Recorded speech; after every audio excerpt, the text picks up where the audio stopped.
Okay, finally, Net1 UEPS Technologies. So it used to be called Aplitech, then it engineered a foreign listing, so it's listed on the Nasdaq as well as here.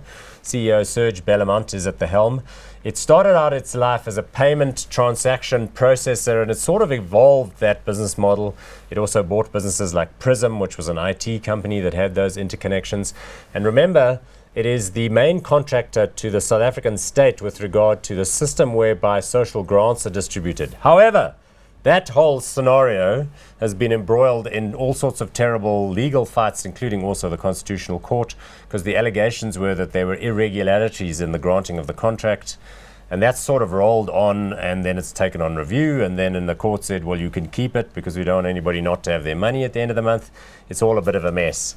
Market capitalization not insubstantial though, 8.2 billion rand, PE ratio of 6.41. So you can tell the market's a bit skeptical, doesn't pay dividends.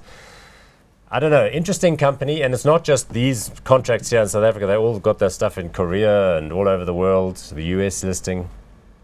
I remember this company when it listed as Aplitech back in the late 90s, and it had all the promise in the world. It was doing taxi payments in those days.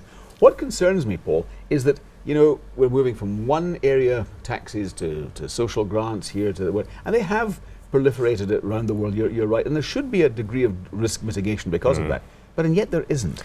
So I'm not entirely sure that I'm really in tune with the business model here. I mean, their key innovation was the card, which worked offline. Yes. So you would get a card which was embedded with a token of value, which you could use at the point of sale, which didn't require that you were necessarily online or that you necessarily had a bank account, because clearly a lot of social grant recipients in the rural areas haven't, you know, fully integrated with the banking system. They're not using online banking and what. So that was really a huge win.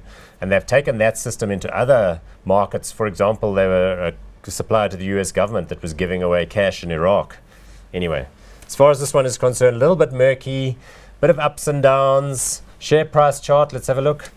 A little bit ups and downs there too. So we've liked it in the past, but I'm afraid it looks to me like a not hot and a bit of a sort of an avoid. It's cheap. I would avoid it until a lot of this, the legal side of things is out of the equation, and you know exactly where they stand. Exactly, because you never quite know with those legal battles whether you're about to win or lose. Yes. Okay, good. So we're going not hot on that one.